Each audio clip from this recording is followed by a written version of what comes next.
All right, we're on. We're on. All right, back at it again. Good to be back on the mic. All right. Well, I'm O, the futuristic baby boomer. Lively hair, progressive millennial. Yeah, and here for another episode. Indeed. So before we got on, we just happened to stumble across the fact that you and your significant other have been watching Love is Blind. And I just, by coincidence, happened to have been looking at Love is Blind. Yeah. Oh, man, embarrassingly. I hate to admit that I watch shows like that because it's so far from reality, or so I thought. Okay, so that's interesting because, I fell across it. Stumbling through Netflix and whatnot, came across Love is Blind. Thought it would be something cool to check out. So I checked out season 1. I'm only a few episodes into season 1. Yeah. You just finished watching the last season, whatever that season. Whatever that is. Yeah, whatever that is. The one with Clay and AD. I think everybody will relate to that other than me because I haven't seen it. But I heard that season is spicy. It was spicy. Yeah. So let's start at the beginning. The whole concept, right? And for those of our listeners that have seen Love is Blind, you already know. Yep. But for those who have not, essentially, they have, I guess, 10, 15 men. Yep. 10, 15 women. And they bring them into an experiment where all the men are on one side, all the women are on the other side of these pods. Yeah. And you can't see who's on the other side. Yeah. All you can do is talk to them. Yep. And so the whole interaction is basically verbal. Yep. And you never get a chance to see who it is that you're connecting with. And you have these series of dates. And then literally the goal is to find somebody that you're willing to spend the rest of your life with and get married to. Ridiculous, but that's crazy. It is crazy. And you have to agree to certain terms, which means that you can't see the person until you propose to them. Right. And then once you propose to them, you meet them, and then you have to then transition into some remote location where you live with them for X period of time, maybe 2 to 3 weeks, and then get to know each other with the hopes that within those 3 weeks, you get to the altar and you finally get to say, I do. Or I don't. Or I don't. Right. Yeah. Right. Yeah. So once you, in the pods, when you're dating a variety of people, all this whole mix of people, and then if you find somebody you connect with, you go ahead and say, I'm going to be with this person. Yeah. And the guy proposes.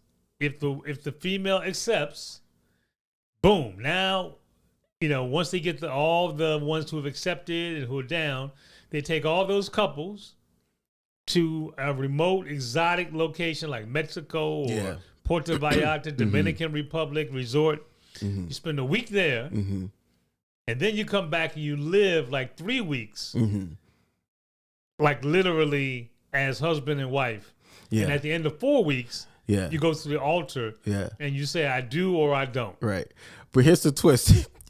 After you pick one person, mind you, you've already had connection with multiple people, right? But you've narrowed it down, so you're not really sure, right? And so you go, man, fuck, I don't know, but I'm gonna go with this person. I'm gonna place my bet on this person, right? Ask them to propose, and then they set you up by bringing all of the people that you said no to, right, into the mix. And so you hanging out, chilling. And you get a chance to see the folk that you didn't go with, the ones you did go with, the ones you might have wanted to go with, but you didn't pick. Yeah. So you saw season 6. Yeah. I've only seen about 5 or 6 episodes in season 1. But in season 1, one of the brothers in that was fluid. Okay. Okay. Yeah. And so he connected with a sister. Asked her to marry him, never ever told her. I think I remember that. Yeah. That he was fluid, that he had been with men and women. And so she said, yes, I'll marry you. And then he tells her when they're in the exotic location that he had been with men. Oh, by the way. I've been a bottom too. I can relate to you, girlfriend. Yeah, so I thought that was okay. So before we go to the specifics, could you do that? Could I do? Could you go on the look? Could you do the experiment? Could you do the Love is Blind? Nah, man. I think it's a joke. Why? So you don't I- think Love is Blind? No, You hell think- no. I don't think love So you is think blind. love always the core is based on the are you physically attracted to somebody? I mean, there's a reason why we have sight and touch and smell. That's why we have these senses. It's to interact with the environment, with life, and then make informed decisions based on that. If you take away those things, you're blocking some things that also needs to be considered. I mean, yeah, we're humans. We can adapt. We can change things around. We can make a reality show. But if I'm looking for companionship, I want all of my senses to be activated. I don't want to go in a room and talk to someone blindly and then decide to engage to them before I see what they look like. So interesting. I don't agree with that. I think it's fun for TV. When I watch it, I think it's entertainment. Mind you, though, people have successfully went through that show and are still married. Absolutely. Kudos to them, right? But I couldn't seriously say, oh, man, I've been single for a while, man. I need to find a partner. Let me try this show out. I think it'll help me find a partner. That wouldn't be my train of thought. Okay, so here's what I think about that. I think that it's a dope ass experiment. Is it something that I would do? I don't know. I've never. A lot of the folks that are on there, when you get their backstory, they were unsuccessful in relationships, and they were defaulting to this experiment, Right. in the hopes of being able to find somebody. Right. So that's not my reality. Like I haven't been unsuccessful in relationships, so I wouldn't find myself in a place where I needed that kind of experience to find somebody. Exactly. Okay. Right. But having said that, I give a lot of kudos and respect to the folks that went through it, and I do think that love can be and almost should be blind. How do you mean? Because I mean, they didn't see each other. These people connected with each other and talked about who they were and became vulnerable, talked about experiences, talked about things that allowed them to connect on a deeper level without ever having seen the person they were connecting with. I think that's a dope-ass experiment. I do think it's a dope ass experience, because when you're living with someone and you're in a relationship with them, mostly it has to do with the heart. It's a matter of the heart, right? It can't boil down to their physical attributes. It can't really boil down to, because those things are fleeting. You really, when you're with someone, you're with their mind, their mindset, how they view life, right? Yeah. And how they make decisions, how you guys argue together, and conflict resolution, and all those different things. So you can be behind a wall and sense all those things and say, you know what, it feels like I can be with you for the rest of my life. Sure. But again, I don't need to do that. So why would I ever do it? Right? Like, I come from the school of thought, like, I can meet people in reality just fine. My whereabouts. I can use Tinder as a way of being, like, sort of like, as a convenient tool. Although not even just Tinder, because Tinder is the worst version of the dating app experience. It's swipe and smash. But maybe Hinge, if I want a serious date, I could use that. But I don't. Is Hinge for serious dating? Yeah, well, over Tinder for sure. Okay. But the point is, I can meet someone in reality. I never had a problem and never thought I need to find some other way to meet someone, a companionship. Right. But I also am not opposed to online dating apps, because I feel like if I'm busy or doing things, I don't mind using that to change my zip code or, change my proximity to be able to find someone that I otherwise wouldn't see in my normal walks of life, maybe because I'm just too busy at the time and I'm not going to a coffee shop or going out and doing nightlife or stuff like that, right? So I could use dating apps for that, but I don't need it. Same thing. Maybe I can experiment and go on that show and do that, but for me, that's the extreme. Because then I'll be like, okay, what am I like? Why am I doing this if I can see the person, talk to the person, all of that, and capable of meeting the person in person? Yeah. I started by saying, everyone that was on that show had a motivating reason for being on that show Right. that had to do with some level of lack of success in their dating life for whatever reason. Right. You know, one guy was short and he felt like, you know, women was hating on him because he was short. Yeah. You know what I mean? And, you know, one guy just wasn't you know, whatever it might have been, it was an issue. I've never had an issue being able to connect with women and being able to, you know, so I wouldn't find myself in that space. But I thought it was really interesting. And, you know, I mean, I thought that was cool. Now, it definitely had drama. It did. For sure. You know, I hear season 6 is the bomb. Season 6 is the bomb. Man, you get to see and what I like about it, because all of the characters on the show display real human emotions. Like, some of them, you can see people who are being very naive, knowing that this person is not really right for them, but still going through because they're physically attracted to the person, or maybe they want to be. Wait, how can you be physically if you never see him? Well, after the fact now, right? After the proposal happens, you guys are living together. You start to realize, you know, flaws of this person. You start to see reality more and going, okay, other than just what we talked about in the pod, because it's a controlled environment. Now we're out in the real world. I'm seeing maybe how dirty or too clean you are. I'm seeing the way you dress, your style. I'm seeing your gestures. I may not like the way you move. You go out and you stay out too late and you think that's acceptable. You think it's okay to have girlfriends when you were proposed to me? You know, you start to see all these things and go, holy shit. Real world issues. Exactly. And that's why I don't think love is blind. I mean, you can propose to someone, you know, without knowing all these other things that you catch when you're going through natural life.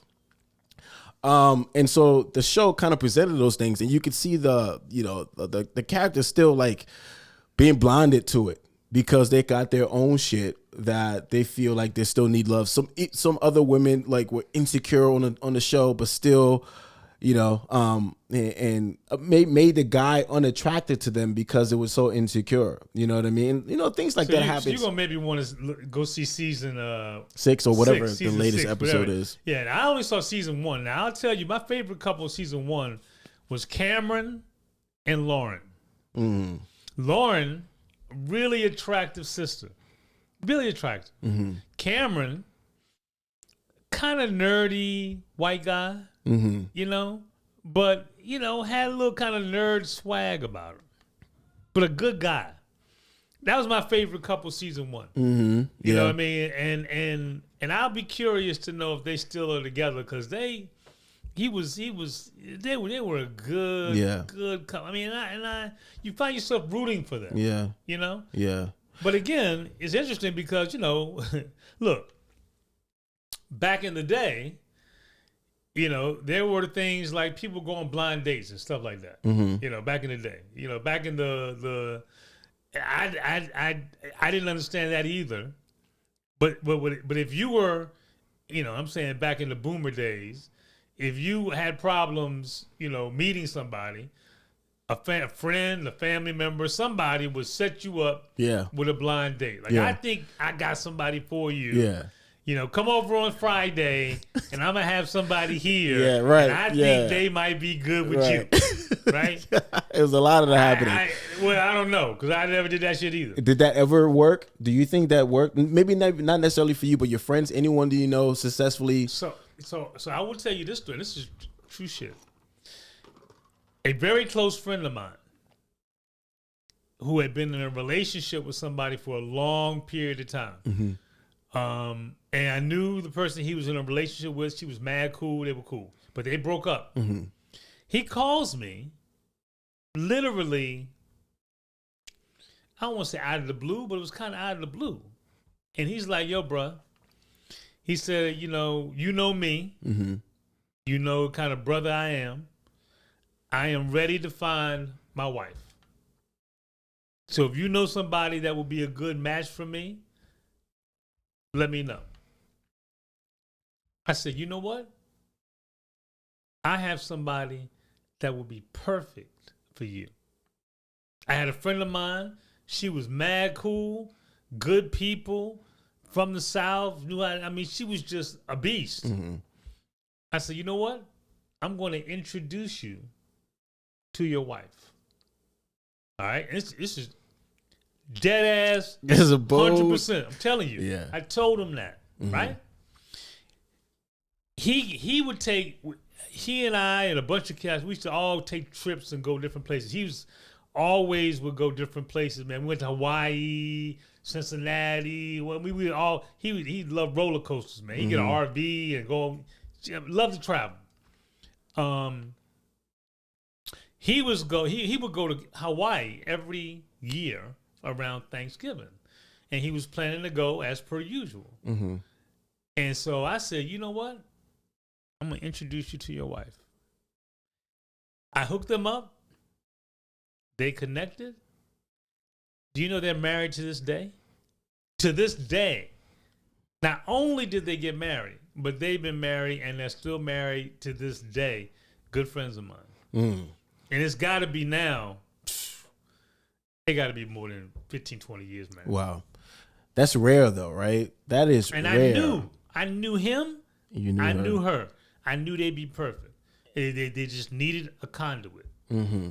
You know what I mean? But that's before the time back when, you know, I was the swipe. I was, you know, the swipe right, the swipe left. I swiped. I knew I had somebody to swipe them. Yeah. On dating apps now, they have this option where your friend can have an account, or you can share your profile with your friend and have them swipe right and left for you.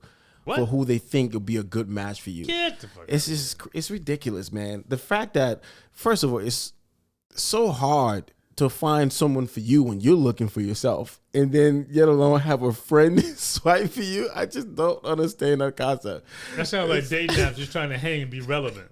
Right. They're trying to be normal with things, you know what I mean? But it's not working.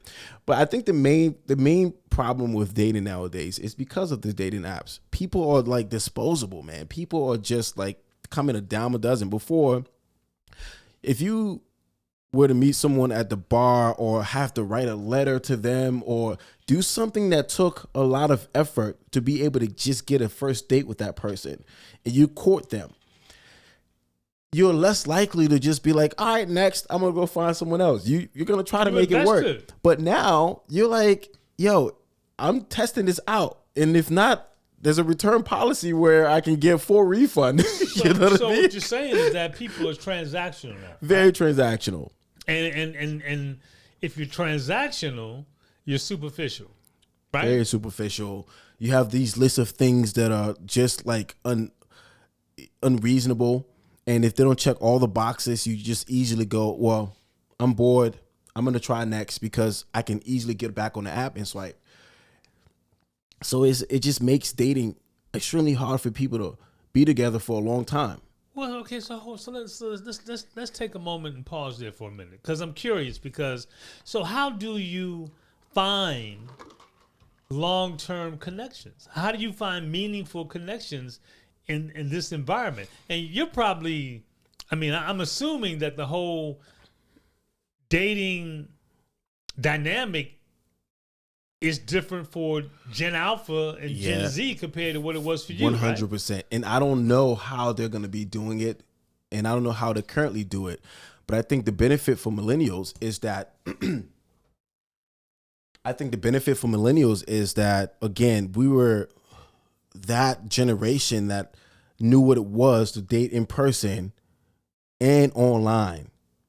So we remember what it takes to be able to court someone and the kind of effort you need, and the patience, the perseverance, the dedication to be able to cultivate a long-term relationship.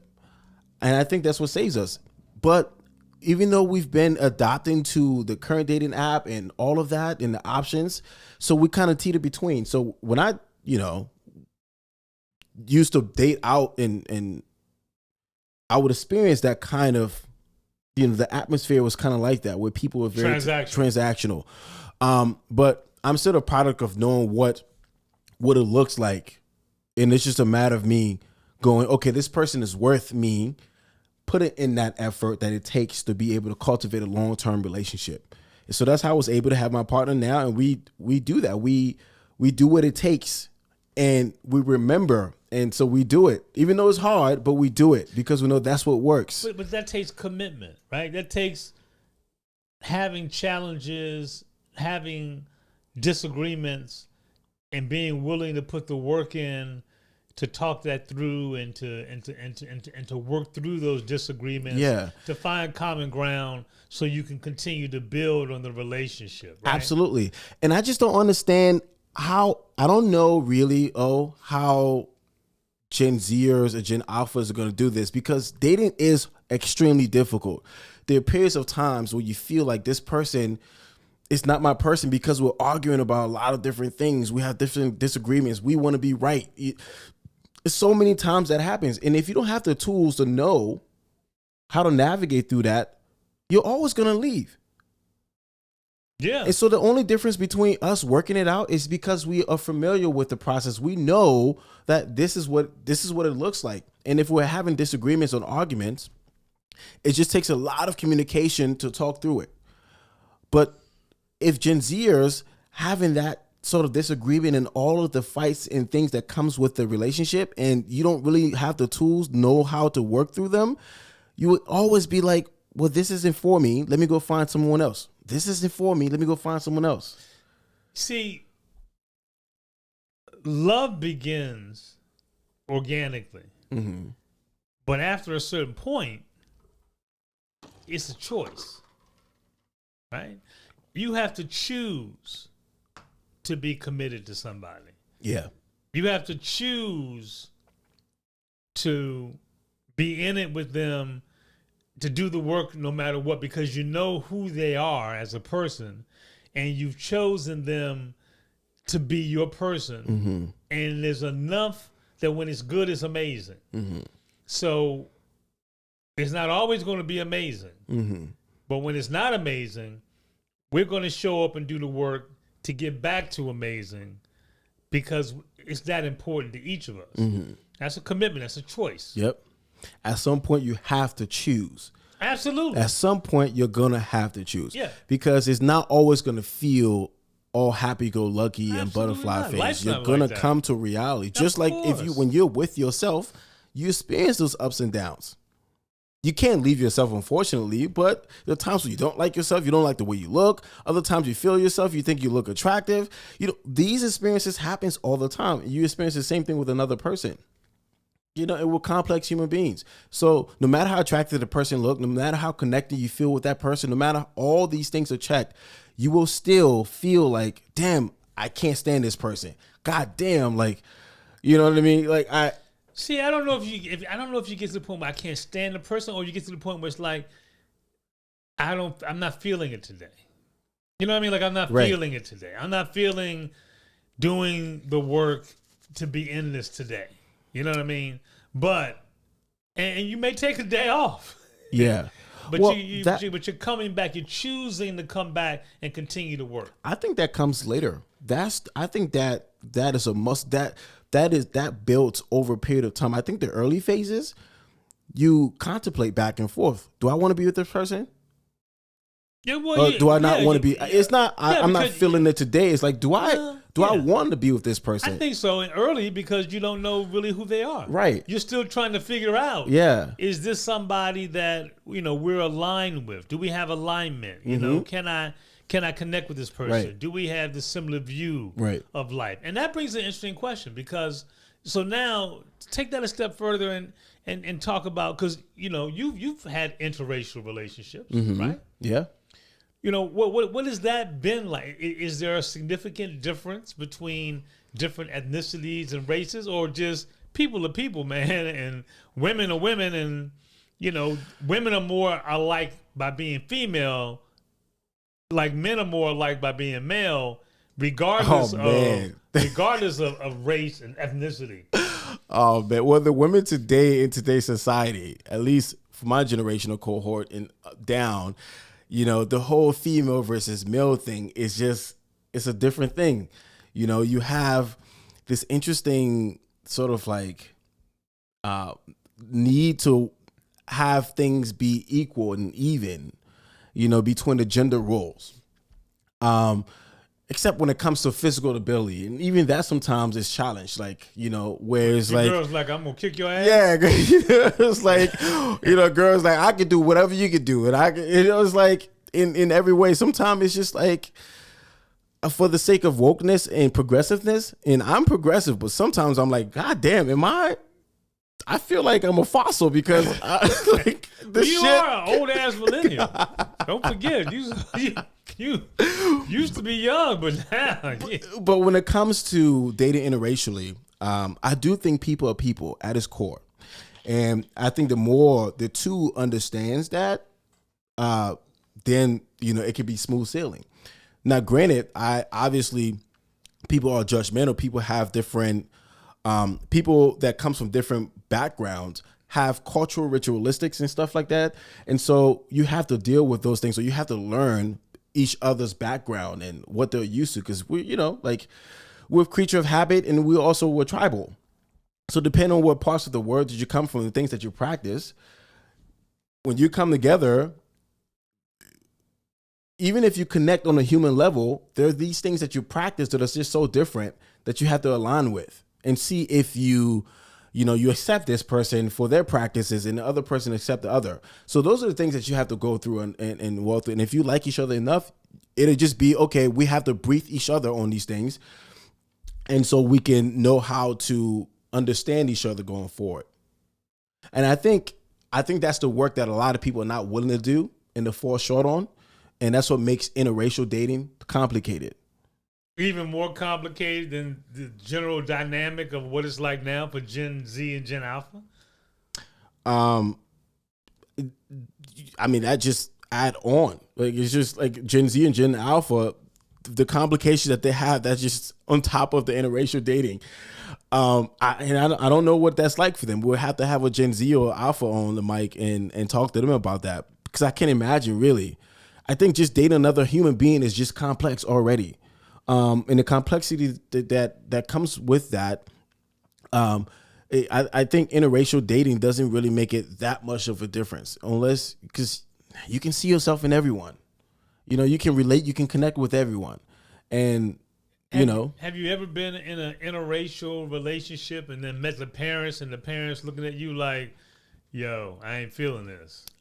Yeah, I not necessarily because, parents, you can't really get a pulse on what they're really thinking. And even if you're dating within your own race, parents are meant to have this kind of like wall on to kind of put you through a trial test to see if you're right for their. I don't know how long you're going to be around. Right, exactly. They're stone faced for a long time, so you don't know if they're being racist or not. So if I'm in an interracial relationship, I'm not just automatically thinking, oh, that dad is being racist towards me because he doesn't like me from the start. He just might not like you. Right? But parents love me, man. The two things. So I'm never people are always like, I'm intimidated, I'm scared and nervous to meet your parents. I've never been that way, because I'm like, I'm who I am. I love and I appreciate myself. I think I'm a good human being. So your parents shouldn't have a problem with me. So I don't. Now I know you. I know you tend to be on the authentic all the time. You're going to be your authentic self. Even if it kills me sometimes, right? Even if it rubs other people the wrong way. Right. So, I know you have been, if it's a choice between being authentic or making other people uncomfortable, you don't mind making other people uncomfortable. Sure. Yeah, I've evolved from that. A little bit. I think a little bit. Yeah, because I've compromised on it, right? Because I think some of it is necessary. Why? When I don't deem it to be necessarily a bad thing to be yourself, and I don't think people should. I don't think people should have a problem with you being authentically yourself as long as you don't offend anyone. However, in the U.S., certain ways of being or showing yourself is offensive to other people. You have to put on some sort of layer. You have to be nicer and speak kinder in a way that is like, where back home it's just like, it's okay to be matter of fact. Like, I'm not offending you. It's not disrespectful to you, but I'm just speaking confidently from who I am. And you can do that too. But here it's not like that. So it comes off as a disrespectful thing. And that's when the cultural thing or the, like being a foreigner and all of those things come into play. So. See, I look at things a little differently. I have always been the person that if I'm in a relationship with somebody and we go and we're meeting your side of your family. Yeah. Right? I'm going to do whatever I need to do to get along with your people. I mean, it's a Saturday afternoon. Mm-hmm. We're spending 3 hours over there. No matter how much of an asshole your cousin is or your sister is, I can tolerate that and be cool and roll out. You know what I mean? I mean, so I don't have to be my authentic self necessarily if the situation dictates that I need to go along to get along because this is your folks and your people. I know you don't view that. But that's the American way, man, because you know why? It's like you and your wife, you have a household, and your household, everything goes. You can be your full authentic self. But then to your wife's parents or cousins and siblings, you have to put on the front because you don't want to offend them and you want to do everything to make sure everything is peaceful. What's wrong with that? It's surface. Okay. But that's an American way. I'm not used to that, right? Because back home, we have the mentality it takes a village to raise a child. Everybody's involved. We're all family. We're truly all family. So right? I'm like, I appreciate what you said, but I'm going to tell you. Yeah, and you can tell me too, giving constructive criticism. It doesn't have to be a negative or an offensive thing. I'm not out here cursing you out. I didn't say you were. Right. But just let if you know that dealing with another human being, they come with their own complexities and they're going to say something you'll disagree with, then it's not so bad. It's like, okay, you say something I don't agree with. Let's have a civil discourse. Let's talk about why you don't feel that way. But if we're constantly just making it about ourselves and feeling offended to the point where I have to walk on eggshells when I'm with a family member because I want to do everything just to not offend them until we get back home.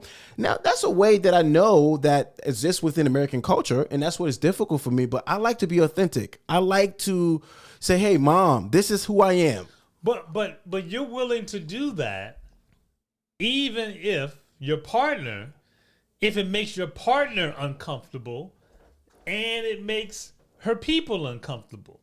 You're more committed to being authentic than you are to keeping the peace in that regard. And that's why I say I've compromised. I'm compromised, like I'm realizing, I've realized that I mean, it doesn't sound like it. It sounds like you still, rooted in your desire to be authentic. But go ahead. Yeah, I don't know, man. I just think, I really think that I always wish that I can be as close to the family of my significant other as I am with her. I want us to cultivate a real close relationship. And I know in any relationship that is authentic and real, you're going to have disagreements. I just can't. Hold on. Let's stay there for a second. You want to have as authentic a relationship with the family as you do with your significant other. Right? Correct. Right. Okay. Mm-hmm. The difference is you're spending a lot more time with your significant other. Mm-hmm. Who's able to see the good, the bad, work through, talk, understand, know your heart. You don't really mean this. You kind of said it this way. You didn't mean that. You're spending far less time with the family, but you want to have that same level of depth without the time being put in so that they see it as maybe you being confrontational.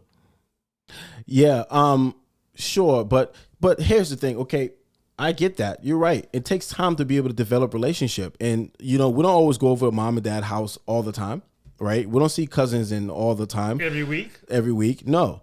And so I adjust for that. So where things becomes challenging or problematic is when we're having discussions about things, societal norms and things like that. My opinion is very like my opinion, but the everyday things and tasks in the house, or like, you know, being a servant and stuff to the mom and dad, no, I'm lovable in that way. Like, parents love me. It's just when we sit at the dinner table and we're going to have a discussion. They don't love you then. No, because I'm like, this is what I feel. I respect your opinion. But I'm going to say how I feel, and I'm not going to water it down. So it's moments like that that obviously matters, that because people wants to be like, and people want to say things. And I'm just like, if we're going to chop it up, let's chop it up. See, but it's not in the normal walks of life. So you say people want to be liked. So let me just clarify. My approach that I'm going to be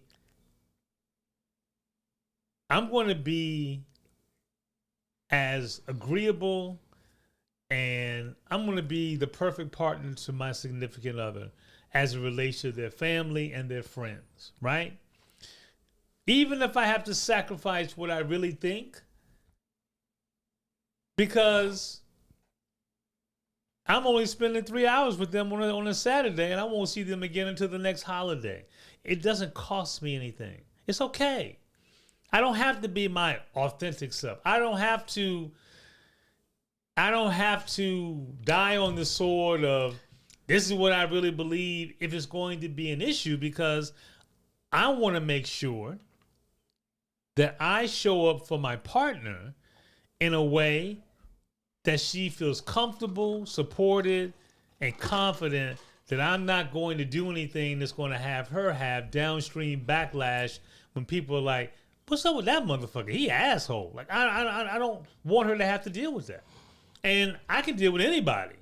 I mean, look, we'll get in the car and drive back. I'd be like, your cousin's an asshole. Yeah, I know. Thanks for not being, but yeah. But, I ain't got to see him next week. I don't have to tell him he's an asshole while I'm there. Well, yeah, for sure. I'm not talking about the family. We go on a family trip and you see your cousin that you only see once a month, and I'm just like, oh, fuck it, I'm gonna say what I feel.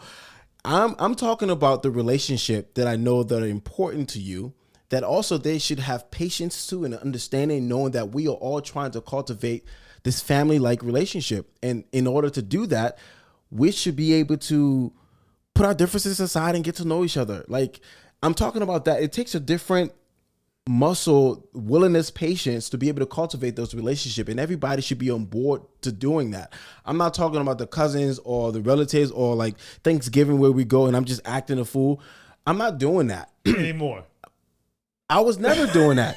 Okay. I'm not disliked by everybody in family. You know what I mean? I'm not disliked by everybody. I just have strong opinions. Really, right. That's what it really comes down to. Right. I help whenever I go to my significant other parents' house or family.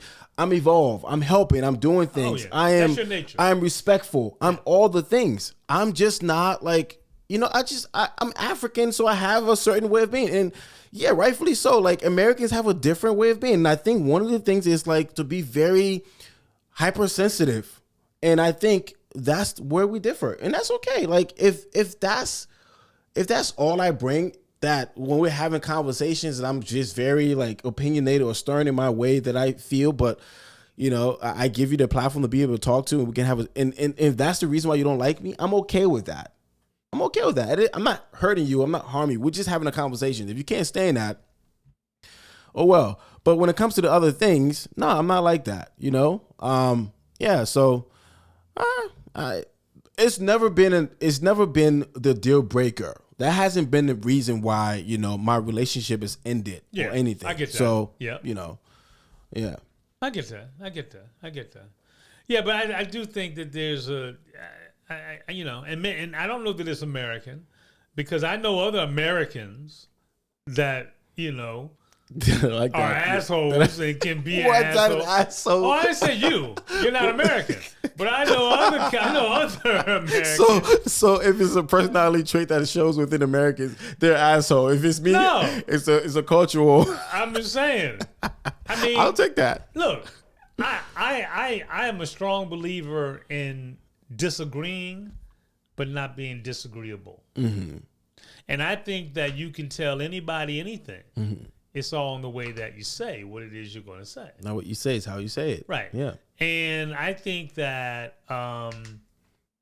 my history with relationships and people and families and friends and all that is that, when I leave that,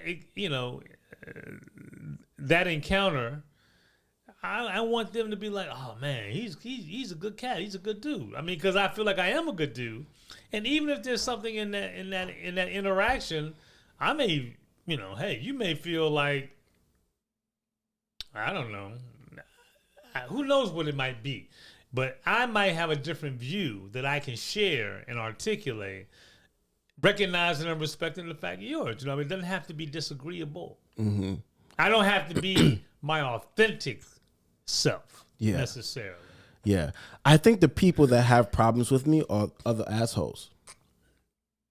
That I think the ones, so other people are able to de-escalate from assholes, give them the platform to be assholes and all of that. But for me, like I'm likable, I'm approachable, I'm friendly, I have conversations, I'm excitable, all of the things, I'll be the guy that dance. If someone is having karaoke and then family members, I'll be one of the participants. You know what I mean? Like I'll engage in games. I'll play with the kids. But if there's an asshole in the family who's been going under the radar and they meet me, are you gonna call them out? They're gonna be exposed. And I ain't gonna step aside for that guy to be an asshole. I'm just gonna be like, listen, man, I'm an asshole too. Let's do it. So it's like I could be a bigger asshole. I could be a bigger. I could be a bigger asshole. You've been the biggest asshole here. Oh, you ain't seen shit yet, motherfucker. And I'm the guy who's like, I'm about to do everybody else a favor because they've been wanting to do this shit to you for a long time. So everybody can thank me later. Oh, that shit is funny. Okay. Yeah. And I see how we've gotten to where we are. All right, well, so this last one here, the friendship paradigm. Mm-hmm. Growing up, my friendships have been deep and vibrant, but they've been in person. Right. Yeah. Online, I mean, during the pandemic, Clubhouse became something I developed great relationships, virtually using that platform. Yeah. I think that one is, I think that's a very important and interesting topic to talk about because, again, we got a glimpse of what it was to cultivate friendship in the beginning. My generation was sort of the last of the playground days. We had to tell our friends, listen, we're going to meet you here at 4:00 or 5:00, or after school. Let's meet here. And if you're not there, you kind of miss out and your friends come back and tell you about it, or you walk and you kind of can guess where your friends are going to be and then catch up with them. We had this intuition. We had this connection with our friends. And I think and I would imagine for the boomers that connectedness grew through college and then into adulthood because you don't have access to internet and all those different things. So you wasn't just making friends online often. So your friends that you grew up with ended up being your friends in life. Right. Whereas for me, we were introduced to the internet. We had cell phones. And so after high school, my neighborhood friends, we were tight. I mean, we still connect and we still communicate nowadays, but they're all like they've moved to different places. So after high school, after the neighborhood, my friends were not, we don't really see each other anymore. And then college was another experience. But after college, people also went and got jobs in different places. And we rely on, and we can share Instagram information. All the social media platforms will be on there. So it's not like, I'll be missing. I can see everything you do anyway. So it encouraged people to explore different places. Bro, I'll come back and visit. I see you online all the time. So we'll still remain cool. And I think maybe like the boomer generation didn't have access to that. So people made decisions differently. They're like, I want to stay closer to you because if I leave and go to a different state, that'll be it. We most likely won't be communicating. But friends nowadays are like, dude, we got access online, and I can all easily just take a flight down to see you. I can hit you up on the phone and all of that. So it inspires me to go explore and do other things. So I think friendship for me has been fleeting. So as an adult, I recently been more intentional about cultivating friendship, and now we formed a group of 5 guys that we're like, hey, let's be way more intentional about getting together, sharing information that we think will contribute towards our success. Let's not be toxic. Let's be intentional about personal growth and all of that. And let's meet weekly or bi-weekly, and do things that will be a benefit for us going forward, that we can take back into our relationship, that can help us do work in our livelihood. We can, a very rich friendship. But yeah, I think that my generation, just like romantic relationship, friendships have been fleeting too. And you just got to be way more intentional about having them, because you are no longer taking your childhood friends and taking them into adulthood. The chances of that is less likely. Well, I think on some level, I mean, as you progress through life, you have less time. Right. Because the demands of life require more time. Mm-hmm. Family or whatever, work, whatever it is you're doing, your priorities shuffle and reshift. Yep. And then you make time allocations based on those priorities. Right. And that happens for everybody. I look back, I used to get off work, hit happy hour, hang out 5 nights a week. It's crazy. Yeah. I don't even know how I did that shit. Yeah. That's nuts. But that was what you did. Yeah. And so now, it's a very different reality. So, life's progression, that becomes part of the mix. Mm-hmm. What do you do and how you do it? Yeah. Yeah. How many strong friends do you have in your circle that you can hit, that will be there for you at the drop of a hat, versus, relationship that you have that are strong, but they're not dropping everything. They're not emergency contacts. Would you say, how many can you count? My tribe of close ride or die that I know are there no matter what. Mm-hmm. Probably at this point about 12. 12. I would say that's a lot compared to others. Maybe, I don't know. I would think that's 12 friends that you can, at the drop of a dime. Yep. That's a solid network of close friends. I think the average would be around 2 to 5. Wow.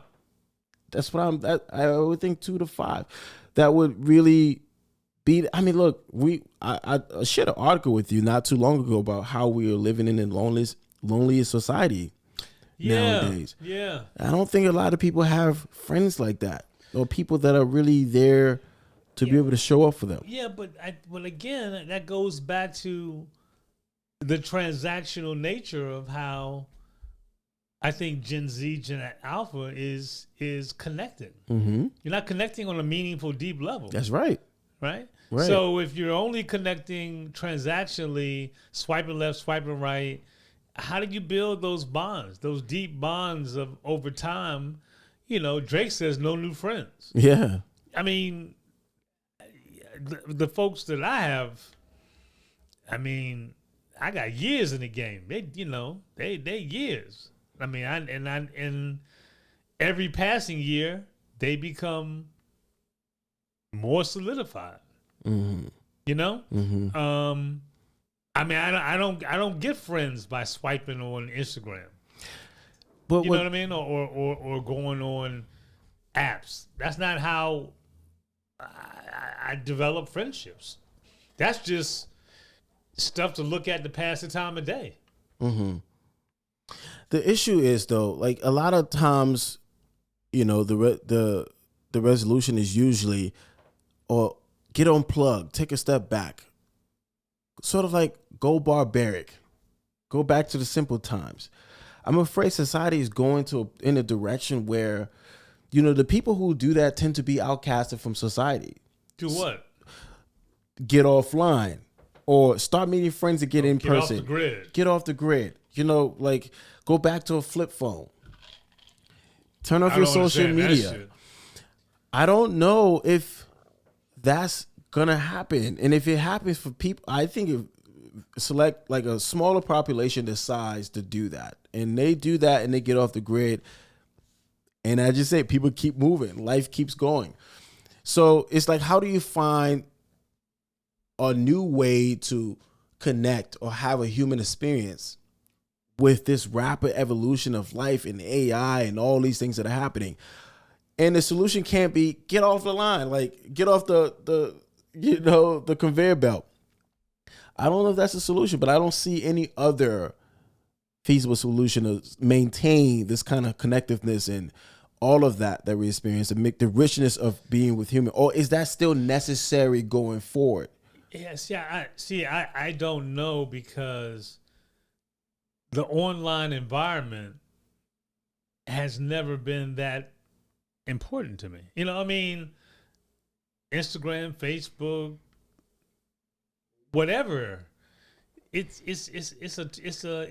passes the time. I look at it to see, okay, these are the feed. I don't even think, people that I see that are flossing out at restaurants. I mean, typically my feed consists of recipes, people cooking some shit I want to cook, restaurants people go to that I think might be dope to go to. I mean, I don't think that the people that I know that are posting, that's not their everyday But that's becoming life. different now, because there's becoming a blend of online versus virtual versus reality that are blending more and more. Technology that are being evolved, they're catering to that kind of lifestyle. People are, when we talk about sustainable living or like designing and for the future, we're thinking instead of building more things and adding more things in reality, you can now have glasses on, and in those glasses there will be virtual world blend in with the real world that you can interact with and shop and do things. So that's becoming more and more of that in the future. So for you have the luxury of saying that hasn't been my reality. I can unplug, and I know life happens when I'm not online. That isn't the case for us anymore in future generations. It's just not. So we have to figure out how to live and still maintain human connection in this new world of living, because that is where we're headed. The virtual world is going to be way more important, and internet is becoming currency for us. No longer it's going to be just reality anymore. That's going to be part of our reality. Yeah, but I mean, so you're gonna sit in your chair and have your glasses on and just No, you're gonna walk around. You're gonna the Vision Pro was the first iteration of that. It's big, it's clunky, but I don't know if you saw videos when Apple Vision Pro was released, even though it's a $3,500 helmet, but it was the first real good example of how virtual reality or AR, augmented reality, a pass-through technology can exist, and people are able to put it on, see the apps, all the things that they navigate with their phone and play with, send messages, browse the web, but there's a pass-through so they can see reality too, so they don't bump into people. They can still take the train, they can still hop on the subway and things like that. So you saw people walking through in real time at Times Square, looking at people, interacting with other people, but also in the virtual world where they can see the apps in their goggles. That's where we're headed. It's going to be more and more of that. So you're not really just, you're not just constricted to being in your home. You're going to be able to put these glasses on and become thinner, and you're going to be walking around and see things out of experience and inner experience more and more. So yeah, how do we find, still the human connection in a world like that? I don't know. Because how moving? I don't know. I don't know, but that's been the topic of discussion. It's happening so fast that that's been the new topic of discussion for people. Like, is it necessary, or do we need to redefine what a human connection is? Those are the things we'll need to answer in the near future, because there's no looking back. Well, I guess those are issues and challenges we'll tackle going forward. Yeah. Till the next time. All right. Till the next time, y'all. Later. Later.